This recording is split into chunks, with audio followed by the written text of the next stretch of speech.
abrilhantando o nosso nobre programete, nós teremos ele, escritor, economista, com as notícias sortidas, Rodrigo Constantino, diretamente dos Estados Unidos. Fala, Consta, tudo bem? Tudo bom, Zuckerman? Um abraço pra todos do Pânico. Bom, prazer falar com você. Você viu que nos bastidores... Já sim? Você já chamou? Nossa, mas sem... É que senão eu não falo. Senão vocês se empolgam muito e a gente não tem espaço para fazer as perguntas. Sério? Você acha isso? Às vezes sim. Eu sendo honesto, né? Honesto ou Carvalhosa. Se é que você me permite, o assunto aqui falado nos bastidores... Puxa um assunto sensacional. Sensacional. Tem dois, tá? Um é do Tarcísio. Tá vendo? Já quer fazer dois. São dois? Você tá vendo? Tá bom. Tarcísio Então vamos pro Bolsonaro. primeiro, pra gente não perder a linha da cronologia. Quem está com a gente agora na TV Jovem Pan. Thiago Leifert deu uma entrevista pro Rica Perrone e falou basicamente que quem chama o Bolsonaro de trouxa, quem vota no Bolsonaro é trouxa, e o caramba, tá levando voto pro Bolsonaro e a imprensa tem viés de esquerda, ele que trabalhou na Globo. Qual é a sua opinião, meu querido Constantino?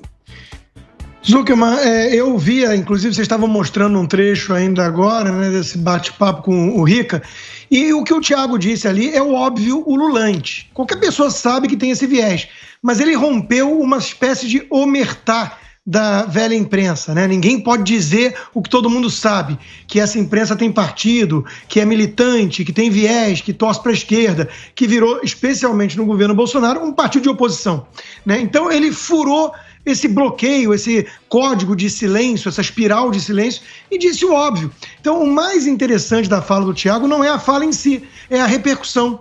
É todo mundo ficar em pânico. Oh, meu Deus, o que ele está dizendo? Aquilo que todo mundo sabe. Inclusive, Zuckerman, tem uma medição objetiva para isso. Todo ano tem o tal do Congresso em Foco. Isso para falar de jornalistas, repórteres, não vou nem falar de globais, de atores e tudo mais. Repórteres. Todo ano votam no Congresso em Foco. Vai ver lá quem são os escolhidos, os parlamentares escolhidos como os melhores parlamentares pelos jornalistas. Só dá PSOL. Antigamente dava aquele Chico Alencar, que já subiu na tribuna para elogiar Stalin. Então o nível do esquerdismo da imprensa não é só um nível tucano, não é só um nível social-democrata, PSDB, é nível hard. É cheio de comuna raiz ali, uma turma absolista. Basta ver, né, que Alessandro Molon, essa patota toda, o senador saltitante lá, o Randolfo Rodrigues, essa turma que tem pouca expressão popular, eles têm uma entrada na imprensa que é impressionante. E é por que isso? Porque a turma tem uma predileção por eles, tem uma simpatia por essa turma mais esquerdista. Então, de novo, né? O impressionante para mim não é ele ter dito isso, não. O impressionante é alguns ainda se fingirem chocados com aquilo que todo mundo sabe. Tem viés, o viés é muito claro, muito escancarado, e as redes sociais furaram exatamente essa bolha. É por isso que eles querem voltar no tempo, na época em que eles tinham essa hegemonia e ninguém enchia o saco, ninguém como eu, por exemplo, ou outros, né, enchia o saco apontando para esse viés. Porque eles adoram manter as aparências. Eu não sou de esquerda, eu não sou esquerdista, nada disso. Eu sou jornalista. E aí o cara se vende como imparcial, com uma foice e um martelo estampados na cara. Mas isso aí também é para não fazer feio pros coleguinhas de trabalho, né, meu amor? Também tem isso, né? Mas no escurinho da urna... Exato. É isso que ele aborda, inclusive. Ele fala. No escurinho da urna, todo ele fala. É o que o Thiago fala, que todo mundo tá quietinho, mas no escurinho da urna... no Twitter e tudo mais. Mas não é, porque é muito ruim, porque, por exemplo, você pega aqui, ó... Puta, aqui é umas... Aqui é... Porra, aqui lá no 24, os caras cospem-se. Se a gente chama de Bolsonaro, você é um bolsonarista. Você é um gado. É, um gadinho, ó, chegou a turma do Morgado. Eu nem vou lá. Eu nem vou lá. Eu nem vou mais. Mas tem esse negócio, né? Porque os caras meio que sacaneiam quem não combina exatamente o que eles querem. Se você não fala, se você não... E o bolsonarista também é assim. Exato. Os bolsonaristas também são assim. Se você não rezar o dogma, você é comunista. Se você não rezar aquele negócio, e acho que a gente tem que ser honesto. Tem uma desproporção. Não, eu acho que tem uma desproporção. Não, eu acho que você tem que ser honesto com quem assiste você. Sim. Com a audiência. Exatamente. Calma. Eu vejo assim aqui. A gente é honesto com quem está assistindo a gente. Sim. Tem opinião, tem uma opinião, sai um quebra-pau e tal. Mas Emílio, Oi. Eu nunca escondi, por exemplo, que eu sou alguém com um viés, uma visão de mundo conservadora, eu sou um liberal, eu nunca escondi. Eu acho mais transparente. Agora, o fenômeno que você traz aí é importante sim, porque é o voto envergonhado. Foi o voto que elegeu em 2016 o Trump, para surpresa de jornalistas como o Guga, lá em Nova York, que dizia assim, não, o Trump não vai ganhar, eu não conheço ninguém que vai votar nele, porque vive numa bolha e não se dá conta disso. Então esse voto envergonhado existe. Agora, você está falando aí, tem a postura dos dois lados. É verdade, mas esse fenômeno que nós estamos abordando e que o Thiago trouxe ali na entrevista, é um fenômeno via de regra da turma da esquerda. Os jantares inteligentinhos, você vai nos eventos da classe média alta no Brasil, se você falar assim, não, eu tenho simpatia por coisas do governo, eu vejo virtudes no governo Bolsonaro, você é tratado como um pária. É como se você tivesse confessado ali os pecados mais hediondos, horrorosos do mundo, né? Então, existe essa imposição da espiral de silêncio para quem quer ser aceito e circular nesse meio sem encheção de saco. Então, esse fenômeno do voto envergonhado, que o Thiago se refere, ele é um fenômeno importante, porque em certos ambientes, em certos meios, o cara que pretende votar em alguém como o Bolsonaro, ele se cala. Ele chega lá e fala, política, não, tá bom, né, esquentou, né, essa cerveja é boa, porque o cara sabe que isso representa problema profissional, social. Então, esse fenômeno está muito mais ligado ao voto escondido da direita, porque nesses ambientes globais e companhia... Mas ô Consta... turma da canhota, da canhota. Não, tudo bem. Mas, porra, esses caras estavam aí quando o Lula fez o que fez, porra. Sim. A gente viu, porra. Todo mundo viu. Não é uma coisa assim tão antiga. Né? A gente sabe quem é o PT, o Lula, as Petrobras, os Petrolão, Exato. Os Mensalão. Porra, a gente sabe. Estava aqui, todo mundo deu essa notícia. Então, Emílio, isso eu tenho batido muito lá no 3 em 1 com o Marco Antônio também. Então me explica. É o seguinte, eu e Marco estamos com essa cruzada, né, que é a seguinte... a turminha dessa elite, que tem uma visão estética de mundo, são românticos às vezes, não estou dizendo que são mal intencionados, que são pessoas desprovidas de caráter. Estou dizendo que são pessoas, às vezes, que têm uma visão romântica. E porque a mídia massacra, porque o clubinho todo da elite demoniza. E o cara quer ser aceito, o cara é meio covardão, né? Ele tem essa ojeriza, esse nojinho do Bolsonaro. E aí o cara tá caindo num conto do vigário, que a turma do PT esperta tá vendendo, que é a equivalência moral entre ambos. Esse é o grande problema. O que tem de voto nulo, que é voto lulo por aí, pessoas que falam assim, não, eu não gosto do Lula, eu sei o que o Lula fez, mas o Bolsonaro não dá, né? Esse papinho é papinho de classe média boboca, que aí você pressiona e fala assim, por que não dá? Vamos lá, então, o que é? Não, é genocida. Não, a pandemia, não, sabe, o cara não tem o que dizer. Não, é fascista. Então o cara repete os mantras espalhados por aí por marqueteiro petista. O cara tá caindo numa ladainha de trouxa, só trouxa pra cair nesse troço. Então, detona o governo Bolsonaro, critica a postura do presidente em várias coisas, legal, do jogo, ninguém vai virar e falar, então você é do mal, não. Agora, traga consistência nos argumentos para explicar por que você, em que pese as críticas legítimas ao governo atual, por que você é indiferente em relação a esse governo com Tarcísio, com Paulo Guedes e companhia, e uma quadrilha socialista que afundou o Brasil, né, a economia brasileira sem pandemia, sem guerra, e que quase usurpou a democracia, com Petrolão, Mensalão e tudo mais, que quer levar o Brasil na direção da Argentina. Então, assim, são coisas que não são comparáveis. E aí tem uma turminha limpinha, sabe, perfume francês, falando assim, não dá, Bolsonaro não dá. Então Lula dá? É isso que o cara tá dizendo, em essência. Então esse cara tá precisando abrir os olhos, né? Ô Consta, essa entrevista o Thiago também falou um negócio interessante, falou que tem muita gente que não tá no Twitter, no Facebook, então tem uma galera, porque não dá pra você tirar o Brasil inteiro só por conta das redes sociais. Eu acho que ele quis dizer isso, eu até concordo com ele. Queria saber, da tua opinião, essa turma que não tá em rede social, aí que é difícil, que provavelmente é a maioria. Pra onde que você acha que vai essa turma? Boa questão, Alba. Eu acho que existe sim um universo enorme, gigantesco, que as tribos das redes sociais, e aí sim inclui a bolsonarista, não se dão conta de que é um universo enorme aí de seu José e Dona Maria que estão trabalhando, tocando suas vidas e não estão no Twitter tretando e rindo de treta o dia todo, né? Eu acho que essas pessoas, via de regra, têm um fator econômico muito importante, ou seja, são aqueles votos mais sensíveis à situação conjuntural, né? E aí o governo tem um desafio enorme, que é se explicar bem na campanha eleitoral de por que as coisas não estão muito bem na economia e por que não é responsabilidade do governo federal.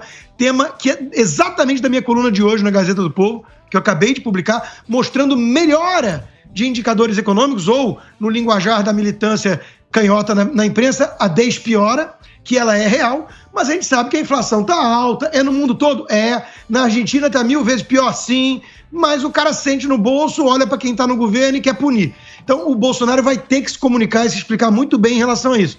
Eu acho que é uma turma que tem também valores conservadores, sem saber que o nome talvez seja esse, mas o cara não quer que o professor brinque de chamar o filho dele de filha se achar que é assim, e induzir que isso é legal e bonitinho, porque na Disney falaram isso.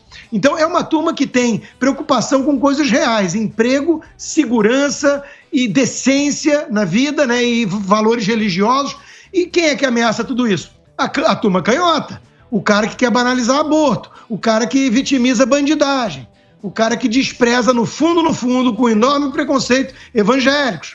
Então eu acho que é um universo que, se tiver consciência e atenção, eu acho que está muito claro para qual lado deve ir e tem que ir, deveria ir, né? Agora, vai ser uma guerra de comunicação aí, de narrativas, e o governo Bolsonaro vai ter que se vender muito bem para essa turma. Ô Consta, eu queria falar com você a respeito das redes sociais do PCO, né? A gente viu aí o que aconteceu nessa semana passada, eu queria saber sua opinião. Você acha que a turma da canhota tá vendo que a água pode bater na bunda e atingir eles também, da turma lá de cima, o Deus da calvície? Morgado, ótima questão, porque quando veio o troço, né, o próprio tweet ali do Rui Costa Pimenta, do PCO e tudo, eu falei, os caras têm que tirar o chapéu, que os caras pelo menos coragem eles têm. Os comuna raiz que desprezam essa esquerda universitária fofa, né, política identitária, ideologia de gênero, essa baboseira toda. O comuna raiz que fala em guerra de classes, luta de classes, ele olha com desprezo para essa turmazinha de elite, né. Então eu falei assim, temos que pelo menos reconhecer a coragem de chamar de skinhead de toga o cara que mais tem poder no Brasil hoje e que está descontrolado. Está incluindo todo mundo em inquérito, mandando prender e tudo mais. E aí vai lá e vem o ministro e faz exatamente isso. Quer incluir o PCO, né, banir as redes sociais, incluir no inquérito. Aí eu fiquei assim, poxa, e talvez seja boi de piranha aqui, né, cortina de fumaça. Porque aí a imprensa brasileira, que nunca usou a expressão extrema esquerda, só fala de extrema-direita, inclusive, igual ao próprio ministro Tucano aí, ela começou a falar da extrema-esquerda.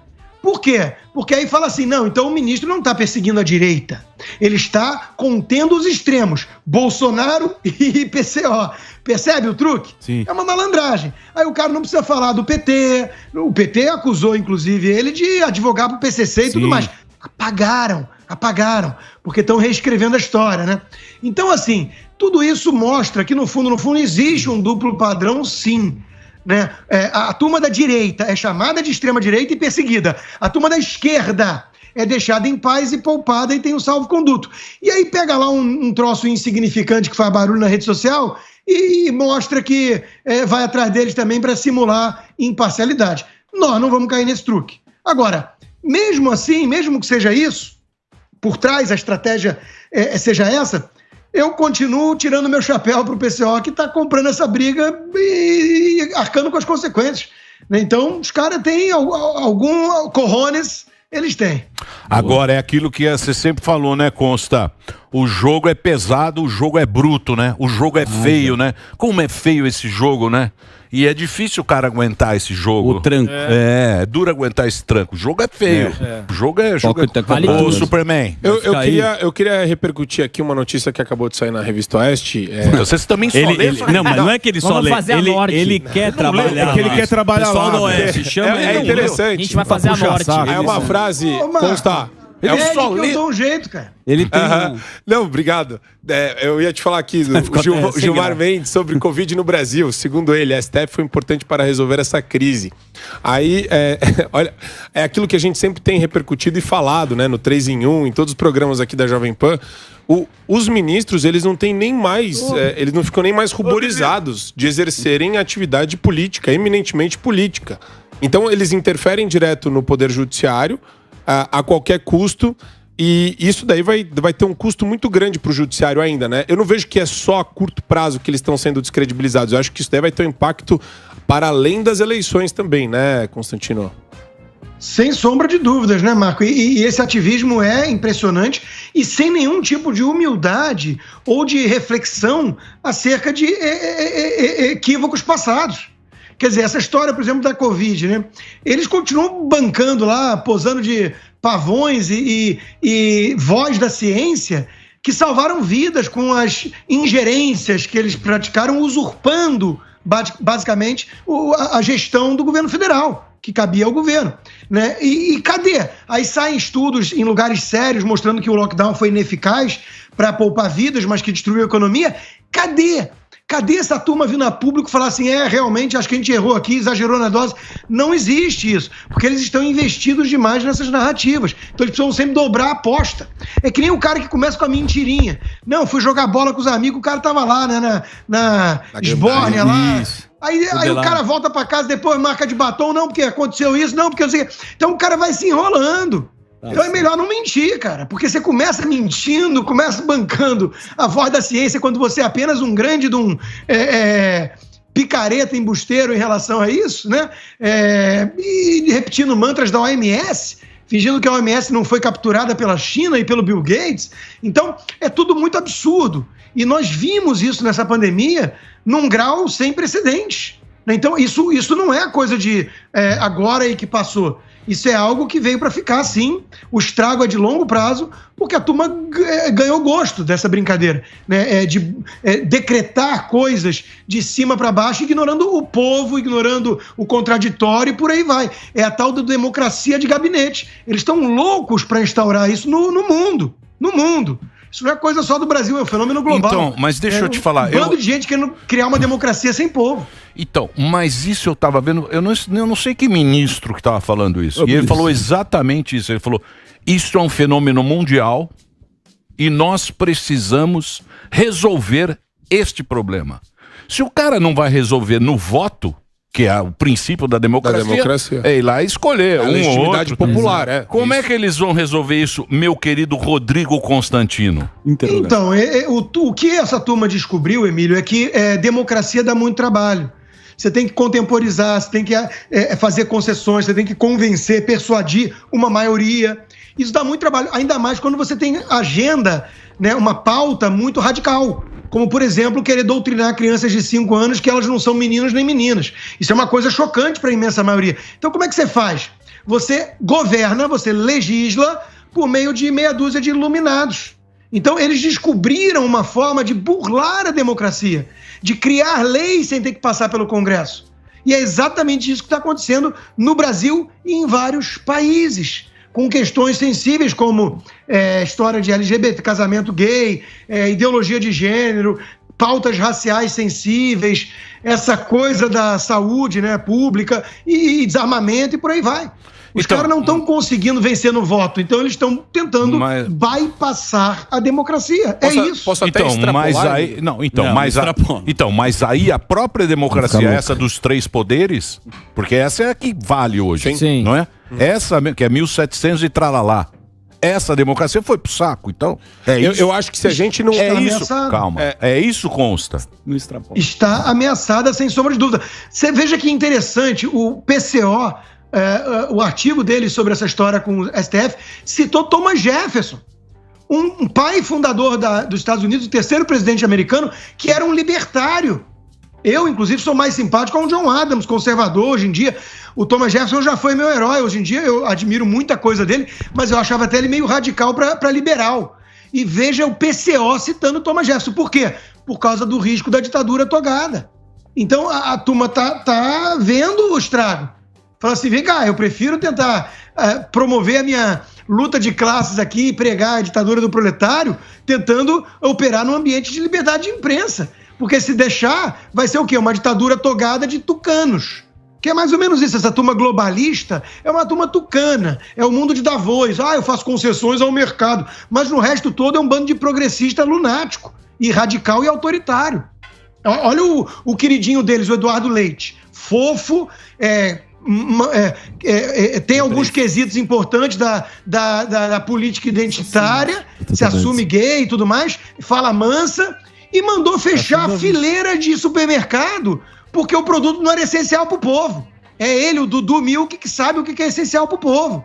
Fala sério, isso é coisa de tirano. Tá certo. Isso é coisa de tirano. Sim. Dudu Milk. O Dudu Milk ele colocou fechou as coisas. Ele colocava um plástico no sucrilhos. Sucrilhos não pode, precisa. mas é fofo. É fofo. Mas você não acha? É o jeito que fala. Consta. Mas porque isso aí é meio estética, né? Esse negócio do fofinho e tal, não sei o quê. Você vê os produtos lá, eu tava vendo qual era os...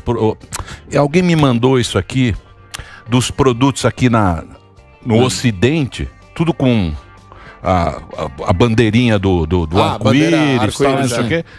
A mesma empresa lá na Ásia. Na Ásia. Oriente Médio, esquece. Alguém me mandou isso. Isso aí é conversinha mole pra boi dormir, né? Do Milk, de todo mundo, né? É um nicho de mercado, mas é um negócio que começou como uma coisa de mau gosto e uma lacração inocente. Hoje em dia é um negócio perigoso. Perigoso porque é autoritário e tem cancelamento e tem consequências reais no mundo dos negócios. Essa coisa, um dia a gente fala com mais calma, porque é um troço mais complexo, mas essa coisa de ESG, né, do Environment Social Governance, aí tem que ter o selinho não sei o quê, que esses caras de fundos trilionários aí, como Larry Fink, do BlackRock, espalham.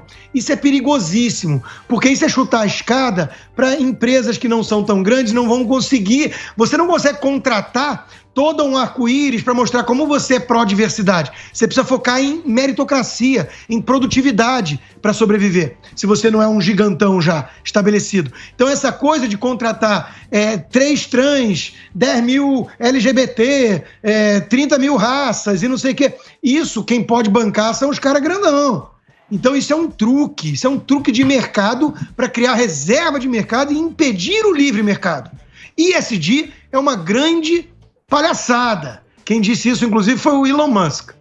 Muito bem. Consta, vou agradecer a sua participação sempre sensacional nesse programa. Você quer falar mais alguma coisa ou não? Ou você eu vou botar... Oi, pode falar. Vou botar a camisa igual do Marco Antônio, a camisa dele ficou apertada. 50 de bíceps. Ele compra PP. E a rosca também. Ele tá impossível. Tá liberando a rosca aí. A rosca solta. Ele tá impossível. A rosca dele... A rosca ele já bateu... A rosca dele tá um pouco alargada. Isso, tá gasta, porque ele faz muito exercício de agachamento. A rosca é folga que chama na rosca. O nome correto é folga. Folga na rosca. Obrigado, viu, Constantino?